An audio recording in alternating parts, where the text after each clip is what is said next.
Hello, நாளைக்கு வரலட்சுமி நோன்பு. So நம்ம இன்றைக்கி அந்த ப்ரிப்ரேஷன் எல்லாமே நம்ம பார்க்க போகிறோம்.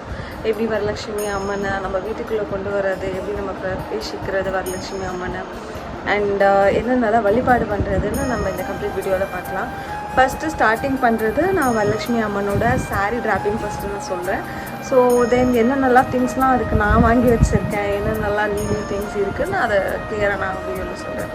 Okay, so this video is completely for Varalakshmi Puja. Okay, stay with me and my family are going to do the Varalakshmi Puja and just take all the blessings from Varalakshmi Amman. So just have a Varalakshmi பூஜை பண்ணுறதுக்கு sari dropping நான் பண்ணணும். அதாவது அதுக்கு முந்தின நாளே நான் கிளியராக பண்ணி வச்சிடுறேன். தென் நெக்ஸ்ட் எனக்கு ரொம்ப ஈஸியாக இருக்கும். ஸோ ஃபர்ஸ்ட் மடிப்பு வந்து ஃப்ரண்ட் ஃப்ளீட்லேருந்து ஆரம்பித்து லாஸ்ட் வீக் வரைக்கும் முடிக்கிறேன். So sorry dropping apart. But இந்த வரலட்சுமி நோன்பை யாரெல்லாம் கும்பிடலாம்? கேர்ள்ஸ், வீட்டில் இருக்க கேர்ள்ஸ் கண்டிப்பாக, அண்ட் உமன் எல்லாருமே கும்பிடலாம். கல்யாணம் ஆனவங்க அவங்க ஹஸ்பண்டுக்காக நீண்ட நாட்கள், அதுக்கப்புறம் வீட்டில் செல்வம் பெருகிறதுக்கும் மன நிம்மதி அடைகிறதுக்கும் நல்லா சந்தோஷமாக வாழ்கிறதுக்கும் இந்த வரலட்சுமி பூஜையை கொண்டாடுவாங்க. அதுவும் இல்லாமல் நம்ம மகாலட்சுமி அழைக்கும் போது வீட்டில் சண்டை சச்சரவு எதுவும் இருக்கக்கூடாது. மகாலட்சுமி வந்துட்ட பிறகு நம்ம அழைச்சிட்ட பிறகு சண்டை போட்டுட்டும் இருக்கக்கூடாது. ரொம்ப ஹாப்பியாகவும் இருக்கணும். அது சந்தோஷத்தில் நம்மளுக்கு முடியும். அது மகாலட்சுமி பூஜைக்காக மட்டும் இல்லை, என்றைக்குமே சரி கொஞ்சம் சண்டையை நம்ம வீட்டில் அவாய்ட் பண்ணுறது ரொம்ப நல்லது. அப்போ தான் அம்பாள் நம்ம வீட்டில் ரொம்ப குடியேறுவா சந்தோஷத்தோட மனநிறைவோட. அப்புறம் நம்மளும் சந்தோஷத்தோட நிம்மதியோடு வாழலாம். ஹாய், இப்போது மணி 6 ஆகுது. நேற்று வரலட்சுமி நோம்புக்கு அம்மனை உள்ள அழைச்சிருக்கணும். லேட் ஆகிடுச்சு. ஸோ இப்போது எல்லா ப்ரிப்ரேஷனும் ஸ்டார்ட் பண்ண ஆரம்பிச்சிட்டோம். Starting from I just took a bath and இப்போது அம்மனை அலங்காரம் பண்ணுறாங்க. என்னென்ன திங்ஸ்லாம் இருக்கிறது ஃபுல்லாக கிளியராக பார்த்துக்கலாம். ஓகே, பூஜைக்கு வந்த பொருள் எல்லாமே நம்ம எடுத்து வச்சுட்டோம். ஸோ என்னென்ன திங்ஸ் எல்லாமே நம்ம இதில் போடுறதுன்னு நம்ம இப்போ டீட்டெயிலாக பார்க்கலாம்.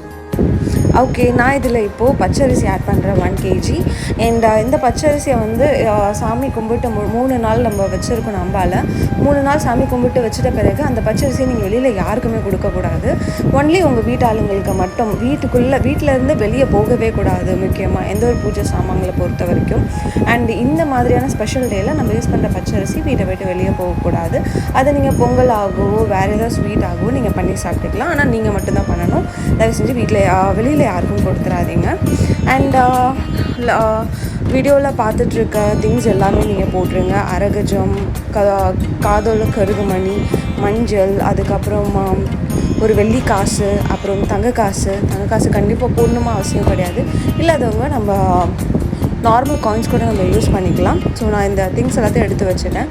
மேலே ஒரு சொம்பில் பாதி அரிசி போட்டு மேலேயும் வச்சுட்டேன். அண்ட் சாரீ ட்ராப் பண்ண சாரியை எடுத்து நான் ரேப் பண்ணிக்கிறேன். அம்பாலை நினச்சிக்கிட்டே, அம்பாலோட போற்றிகளை நினச்சிட்டே நம்ம இதை எடுத்து வைக்கிறோம். அவ்வளோதான், இது கம்ப்ளீட்டாக முடிஞ்சிருச்சு. இப்போ வீட்டோட ஆம்பளையால் அப்புறம் நீங்களும் ஒன்றா சேர்ந்து அம்பாலோட போற்றிகளை நினச்சிட்டே பாடிட்டே உள்ளே வரணும். எனக்கு தெரிஞ்ச பாடலை நான் பாடியிருக்கேன். உங்களுக்கு தெரிஞ்ச பாடலை நீங்கள் பாடிட்டே அம்பாலை அழைச்சிட்டு வாங்க. அம்பாலை 3 நாளைக்கு வைக்கணும். 3 நாளைக்கும் ராத்திரியில் அம்பாளுக்கு சுற்றி போடணும், திருஷ்டி எடுக்கணும். அதுக்கப்புறம் 3ஆவது நாள் நம்ம அதை கலைக்கிறத பார்க்கலாம்.